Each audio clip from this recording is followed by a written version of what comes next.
Bom dia, muito bom estarmos reunidos para adorar o Senhor mais um domingo. E hoje vamos meditar no fato de que a igreja, ela sempre vai perseverar e vencer. Às vezes nós achamos que, ou pelo menos pensamos, ou muitos pensam, que talvez a igreja seja muito frágil, uma instituição muito carente, uma instituição que vive quase ao ponto de se acabar. Não sei, os irmãos já viram igrejas menores, a nossa igreja considera uma igreja pequena comparado com outras igrejas no mundo. Na Coreia do Sul, nós temos as duas maiores igrejas evangélicas do mundo, uma igreja batista e uma presbiteriana. Então, são milhares de pessoas, ali. Então, nós somos uma igreja pequena.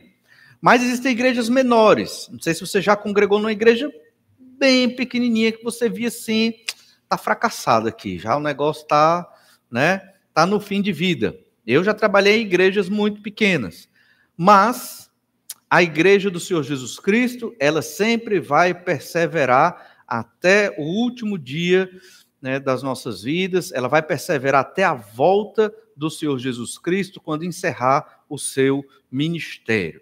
A igreja não depende de mim, nem depende de você, ela é de Deus, é a obra do Senhor.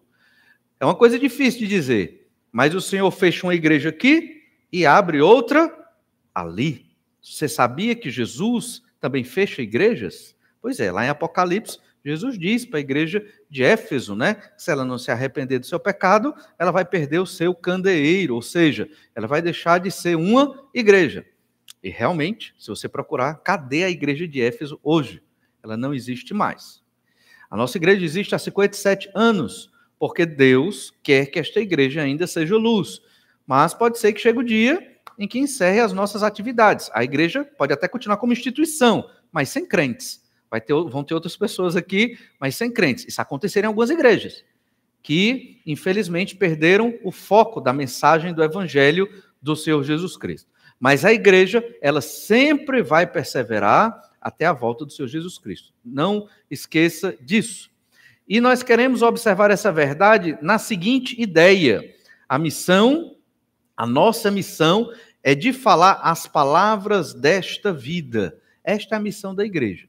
A igreja existe para a glória de Deus, e nós glorificamos a Deus falando as palavras desta vida. Essa expressão, as palavras desta vida, está no nosso texto de hoje, Atos, capítulo 5, do verso 17 ao 42. É um texto grande, por isso nós não vamos ler todo, nós vamos lendo à medida que estivermos meditando dentro do texto. As palavras desta vida é um sinônimo, essa expressão, as palavras desta vida é um sinônimo da verdade de Deus, da palavra de Deus. A Bíblia Sagrada, a palavra de Deus, ela não é só para ser lida dentro da igreja. Isso é muito importante. Ela é para sair dessas paredes. É para ir à escola, é para ir à universidade, é para ir no seu trabalho, é para estar onde você estiver.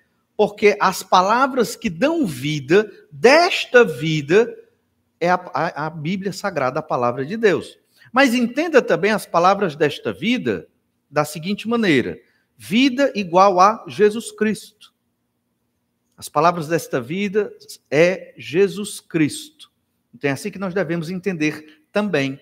Jesus, ele é o princípio e o fim. Ele é o fundamento das coisas. A Bíblia foi escrita para a glória de Deus, mas focalizando no Senhor Jesus Cristo, desde o Antigo até o Novo Testamento, e apontando para o que vai acontecer no futuro.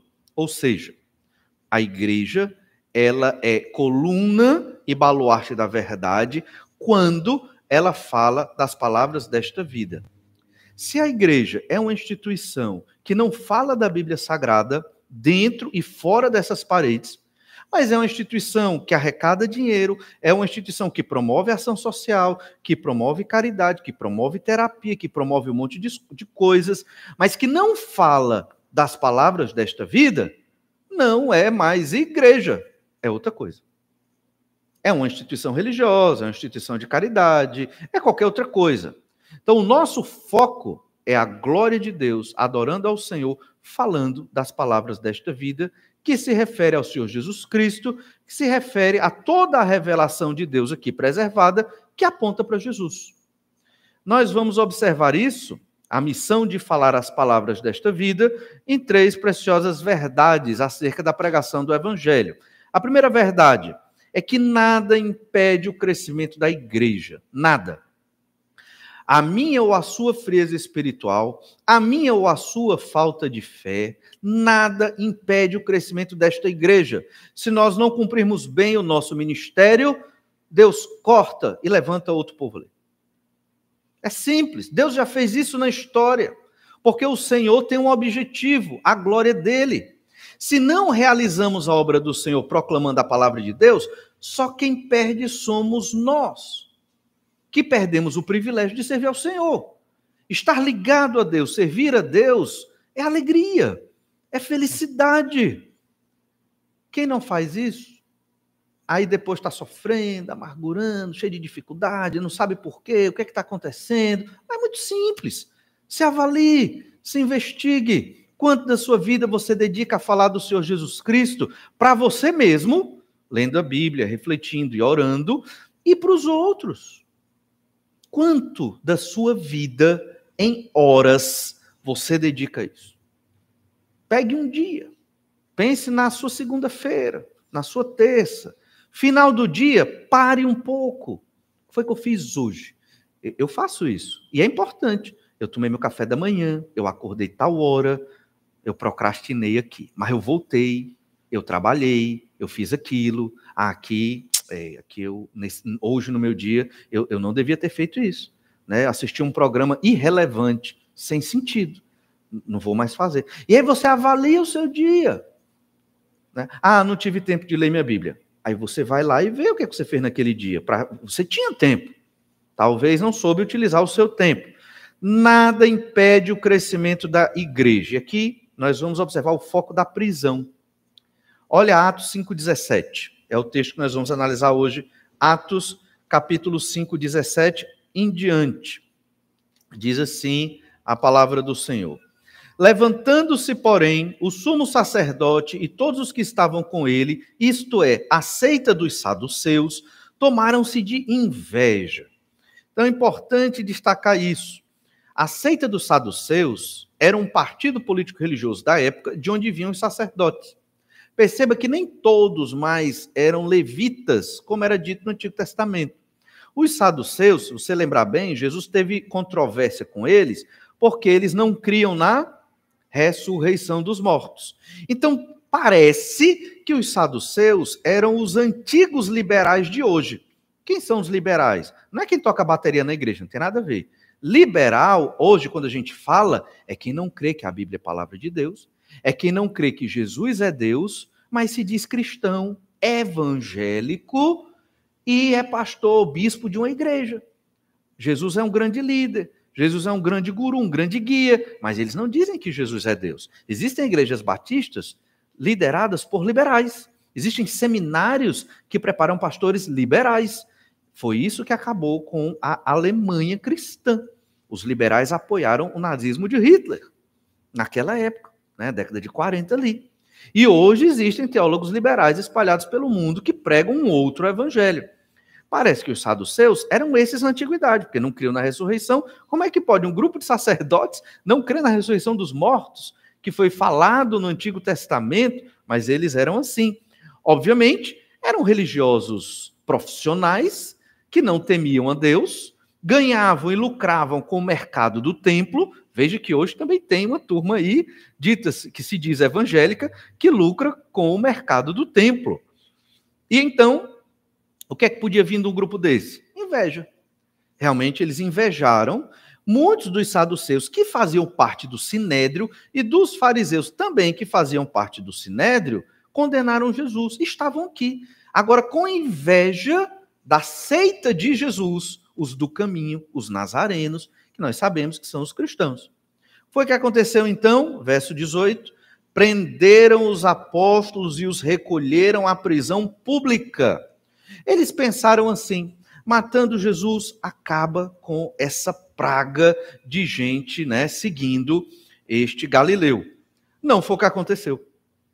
Pelo contrário, mais conversões. Ninguém para a igreja do Senhor. Percebe?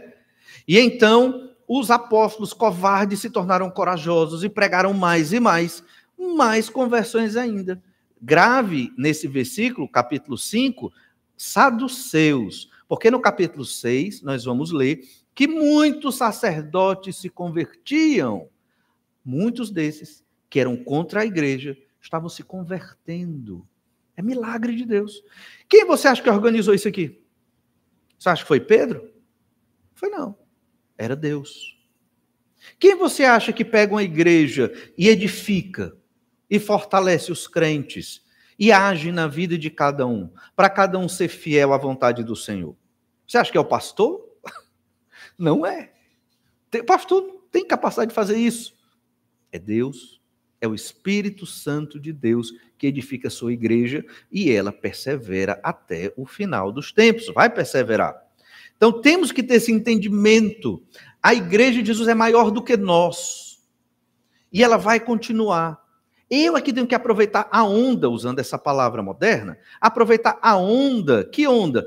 A onda que começou com o Senhor Jesus Cristo, e Atos capítulo 2 com a igreja, e vem até hoje. A onda da igreja, dos convertidos em Jesus. Aproveitar a minha vida para servir ao Senhor, porque esta é a grande onda, este é o grande momento, é estar ligado ao Senhor Jesus Cristo para servi-lo, porque isso é o que importa hoje na realidade. O seu emprego não importa, a sua vida não importa. Parou para pensar nisso? Importa para você. Mas por que eu digo que não importa? No plano de Deus, nós estamos vivos, trabalhamos e fazemos as nossas atividades. Com que propósito? A glória de Deus. Se você trabalha só para trabalhar, se você vive para você mesmo, você está completamente distante do propósito do Senhor. O justo viverá pela fé.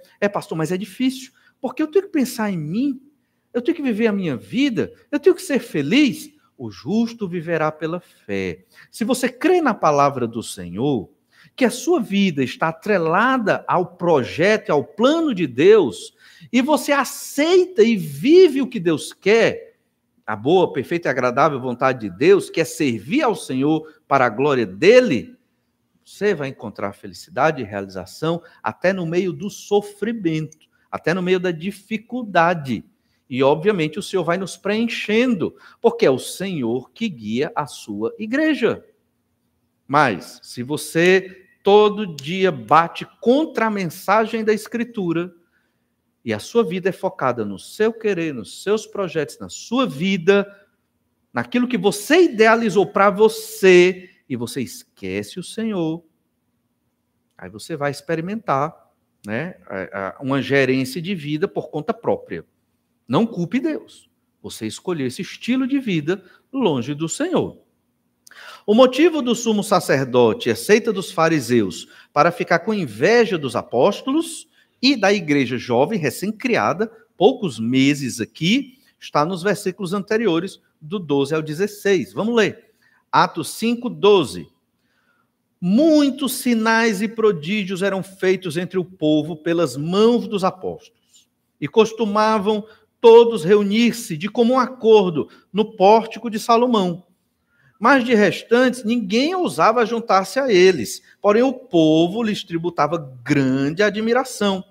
E crescia mais e mais a multidão de crentes, tanto homens como mulheres, agregados ao Senhor, a ponto de levarem os enfermos até pelas ruas e os colocarem sobre leitos e macas, para que, ao passar Pedro, ao menos a sua sombra se projetasse em algum deles. Afluía também muita gente das cidades vizinhas a Jerusalém, levando doentes e atormentados de espíritos imundos, e todos eram curados. Lembre-se que Jesus falou, João 14, 11, vós fareis obras maiores do que as minhas. Eles estavam fazendo. As cidades estavam indo lá para serem curadas, só que nós já estudamos isso no capítulo 3, o objetivo não era curar pela cura, O objetivo era mostrar que a palavra que estamos pregando é de Deus, é de Jesus Cristo, e é Jesus quem está curando. Os apóstolos fizeram isso muito claro no capítulo 3. Lucas descreveu isso muito claro, para que a glória não fosse de Pedro, nem de nenhum homem, mas de Deus. Jesus, pelo poder de Jesus, eles estavam realizando milagres. O sumo sacerdote não gostou disso, porque ele queria a glória. Os saduceus e fariseus não gostaram disso, porque também queriam a glória. E, obviamente, vamos resolver o problema. Prender os apóstolos, prender os 12. Provavelmente os 12 foram presos. A liderança da igreja, a cabeça da igreja, aqui na terra, naquele momento, foi presa. Eles achavam que assim acabariam a igreja de Jesus. Até esse momento, importante destacar, a igreja estava só em Jerusalém. Não havia outra igreja no mundo, em nenhuma outra cidade, só em Jerusalém. E a igreja já tinha milhares de crentes ali. Então, olha o verso 19, Atos 5,19. Mas de noite, um anjo do Senhor abriu as portas do cárcere, conduzindo-os para fora, lhes disse: Ide, e, apresentando-vos no templo, dizei ao povo todas as palavras desta vida, tema que estamos meditando hoje. A nossa missão é falar das palavras desta vida. Imagine só, se naqueles 6.000 homens, tivessem homens corajosos, valentes, judeus zelotes convertidos, guerreiros, prenderam Pedro, prenderam os nossos líderes, vamos pegar da espada agora, vamos libertá-los. Você acha que isso não era factível? Claro, mais de 6.000 pessoas convertidas. Eles não podiam pegar as espadas, tinham gente de guerra ali, convertido. Eles podiam, entre os discípulos de Jesus, tinha um zelote, pelo menos. Eles podiam pegar a espada, eles podiam ir lá, vamos enfrentar Roma, agora é o nosso dia. Libertar Pedro, libertar os apóstolos. Foi o que a igreja fez na Idade Média, nas cruzadas, e muitas vezes com violência, na Inquisição, com a teologia completamente errada. Irmãos, a igreja, ela não é da guerra. A igreja, ela não reage com violência. Jesus não nos ensinou isso em momento nenhum. Em momento nenhum. A igreja não briga. Entenda isso. A igreja sofre. A igreja não briga. A igreja não milita. A igreja não tem partido. A igreja é de Jesus. Eles não foram lá libertar os apóstolos. Foi Deus quem resolveu o problema. Se hoje a igreja for perseguida, o que vamos fazer? Um abaixo-assinado? Um protesto? Quem são os vereadores? Quem são os políticos cristãos? Vamos procurá-los. É isso que nós vamos fazer? Talvez alguns pensem que sim. Mas à luz da Bíblia, sabe o que a igreja faz? Ela ora. A igreja ora. Esse é o poder da igreja. A igreja não milita. A igreja não se defende. A igreja não briga. Está aqui. E não está só aqui, não. E muitos outros textos, Paulo foi preso e em nenhum momento do Novo Testamento, num cenário de guerra, Roma tinha dominado a Judeia, a igreja se coloca como revolucionária nesse sentido. A igreja é revolucionária no sentido que prega o evangelho, que transforma vidas. Essa é a missão da igreja. Nós temos que manter esse foco. Ninguém foi lá libertar Pedro e os apóstolos. Provavelmente oraram, aguardaram a vontade do Senhor. E foi o que aconteceu. Foi lá um anjo. Às vezes nós não acreditamos nisso, né? Que Deus pode fazer coisas incríveis, sobrenaturais. Hoje Deus pode. Tem uma eleição aí. O que é que a gente vai fazer? Orar. Já parou para pensar nisso? Quantos minutos do seu dia você dedica para orar pela nação, em vez de reclamar do político tal, do político tal? Já pararam para pensar nisso? Quanto tempo? Quanto tempo eu dedico para orar? Quanto tempo eu dedico para militar? Você acha que a sua militância vai resolver o problema do país? Não vai. Nem de um lado, nem de outro. Só vai ser eleito quem Deus quer. para o bem ou para o mal do Brasil aos nossos olhos. É ou não é? Pois é. Deus resolve, irmãos. Temos que viver mais pela fé, orando. O Senhor é todo-poderoso e confiar nele nestas questões complexas. E o que é que ele pediu? O anjo, ide, apresentando-vos ao templo, dizer ao povo todas as palavras. O que era mais importante aqui? Falar das palavras da vida, falar de Jesus, falar da palavra de Deus. Isso é mais importante do que tudo. Percebe como às vezes nós vivemos um cristianismo tão distante do que Jesus quer para nós? Entendem isso? Então, em vez de nos ligarmos às questões desta terra, que são passageiras e que não levam a nada muitas vezes, vamos pregar o evangelho, fazer discipulado, orar pela nossa nação. Essa é a nossa vida. Está aqui a igreja fazendo isso. Pedro tinha entendido isso agora, né? Antes não, ele puxou da espada, lembra? Ele puxou da espada para defender Jesus, ainda cortou a orelha de Malco. Jesus curou Malco. Curou Malco. Não era para Pedro ter feito aquilo. Pedro não puxou mais a espada. Foi preso tranquilamente. Está lá preso. Percebem? O anjo é que foi libertar.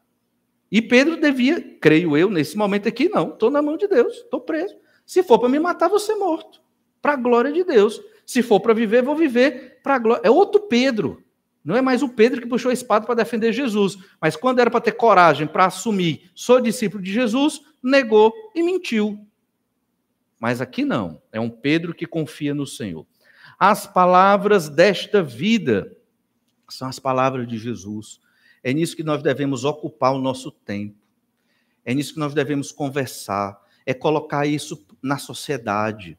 É falar de Jesus nos nossos círculos sociais em que não existem crentes ali. É difícil, sei que é, porque é outro pensamento, é um pensamento sobremodo elevado das palavras do Senhor Jesus, e nós temos que falar isso no meio desse povo. Vão fazer chacota de nós, vão se separar de nós, vão se afastar, é isso mesmo. Mas alguns vão crer. Você vai ver quando chegarmos nos textos em que Paulo prega, né, nas cidades, muitos perseguem Paulo, muitos o maltratam. Aí no final do capítulo, diz assim, mas esse se converteu e algumas mulheres gregas. Daquela multidão, 5, 10 se converteram, amém, graças a Deus. Mas a multidão não quis saber. Hoje é do mesmo jeito. Nós vamos pregar, a maioria não quer saber. Mas ali tem eleitos do Senhor. Deus vai resgatar. E o nome de Deus vai ser glorificado. Essa é a nossa missão. Não devemos perder o foco. Olha Atos 5, verso 21. Tendo ouvido isto, logo ao romper do dia, entraram no templo e ensinavam. Chegando, veja bem, eles saíram da cadeia, foram para o templo e foram pregar. Um milagre que o anjo realizou ali, eles saíram, parece que ninguém notou, e já foram cumprir a missão, foram pregar. Podiam estar com medo, né? Foram pregar. E estavam ensinando as palavras desta vida, as palavras de Jesus. E olha o que acontece ali. Chegando, porém, o sumo sacerdote e os que com ele estavam, convocaram o sinédrio e todo o senado dos filhos de Israel e mandaram buscá-los no cárcere.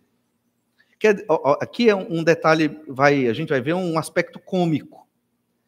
Eles nem sabiam que os apóstolos tinham saído da prisão. Os apóstolos já estavam pregando de novo. O sinédrio, e se eles foram presos à noite, provavelmente no outro dia, o sinédrio se reuniu para julgar e condenar. E quando foram lá, não estão mais aqui. E ninguém os viu. Onde é que eles foram? O que foi que aconteceu? É o que a gente vê no verso 22. Mas os guardas, indo, não os acharam no cárcere. E tendo voltado, relataram, dizendo: achamos o cárcere fechado com toda a segurança e as sentinelas nos seus postos junto às portas, mas abrindo-as, ninguém encontramos dentro. Eles saíram de um modo sobrenatural, ninguém viu, eles já estavam no templo pregando. Ou seja, ninguém consegue segurar a igreja do Senhor Jesus Cristo. O Senhor opera milagres para que a mensagem da salvação chegue aos perdidos. Nós temos o privilégio de sermos estes que vão anunciar essa mensagem. Entende? Se você não quiser, por algum motivo, ou achar que não sabe e não pode, Deus vai chamar outra pessoa. Mas a pregação do evangelho, ela vai avançar. A igreja de Jesus hoje, ela continua avançando e levando o evangelho até os confins da terra. Não duvide disso. Uma época a Europa foi uma grande agente missionária. Hoje a Europa está perdida. Os Estados Unidos se tornaram um grande campo de envio, centro de envio de missionários. Hoje os Estados Unidos está se perdendo. Quem sabe não é o Brasil que vai enviar missionários para o mundo ou outra grande nação. Mas não se preocupe, tudo está no controle do Senhor. Ele vai enviar os missionários, ele vai enviar as igrejas que vão pregar o evangelho. O que cabe a nós? Queremos fazer parte desse projeto. Queremos proclamar a mensagem de Deus. Não quer dizer que eu tenho que pregar 24 horas por dia, mas quer dizer que eu posso aproveitar momentos importantes da minha vida, na minha semana, para proclamar as palavras desta vida para os que estão perdidos nas trevas do pecado. Observe, então, Atos 5, 22 e 23. Acabamos de ler. Veja que nada pode prender o evangelho. E o 24? Aqui é o aspecto bem cômico. Quando o capitão do templo e os principais sacerdotes ouviram estas informações, ficaram perplexos a respeito deles e do que viria a ser isto. Nesse íntere, alguém chegou e lhes comunicou. Eles estavam lá abismados, perplexos, como é que eles saíram, o que foi que aconteceu, quem é o traidor, quem o soltou, obviamente foi o que passou na cabeça deles, quem libertou esses homens, como é que ninguém viu 12 homens saindo daqui, e o que foi que aconteceu, onde é que eles estão? Aí entra alguém na hora e diz assim: eis que os homens que recolhestes no cárcere estão no templo ensinando o povo. Então, isso é cômico, talvez para nós não seja, mas na época foi cômico, porque os prisioneiros, os que aprisionaram, ficaram assim, como? Já voltaram? Prendemos, ameaçamos, e eles já estão lá pregando de novo. Como assim? Certa vez o missionário disse que eles, os cristãos perseguidos, eram que nem borracha, né? Você estica para um lado, estica para o outro, e ela sempre está ali, volta para o seu formato. Ou seja, se você me matar, virão outros cristãos movidos pelo meu testemunho. Se não me matar, eu continuo pregando o evangelho, e o evangelho será pregado até a volta de Cristo. Esse é o ministério da igreja. É o principal ministério de cada um de nós. As coisas aqui vão perder o sentido se nós não glorificarmos a Deus, proclamando o evangelho aos perdidos. Nada impede o crescimento da igreja, nem a prisão. Nada. Bote isso na sua cabeça. E o que nós temos que optar hoje é: eu, crente em Jesus, quero fazer parte deste projeto, quero ser esta igreja viva e ativa, ou eu vou ser aquele crente, entre aspas, na minha, vou lá para os meus cultos no domingo, cultinhos no domingo ali, comunhão com meus irmãos, essa é a minha vida. Sem muito estresse, sem muito impacto, eu quero a minha tranquilidade de vida. Você é quem vai poder escolher como você vai querer viver nas palavras desta vida com o Senhor Jesus Cristo. Vamos orar, pedir que o Senhor nos abençoe. Te louvamos, Senhor, pela tua graça e misericórdia, porque é o Senhor que nos sustenta. Obrigado pela tua palavra tão clara, explícita, que nos mostra o que devemos fazer. Ali foi o exemplo da primeira igreja, os apóstolos. Hoje somos nós, no século 21. Somos descendentes espirituais daquela igreja, mesmo que com outro nome, mas servimos ao Senhor Jesus Cristo, Pai amado, a Ti, e certamente queremos glorificar o Teu nome aqui na terra. Nos motiva, Senhor Deus, pelo Teu Santo Espírito, para que estas palavras que são Tuas transformem os nossos corações. É o que nós te pedimos em nome de Jesus. Amém. Deus abençoe a todos, um bom almoço. À noite estaremos aqui novamente às 18h30. Até breve.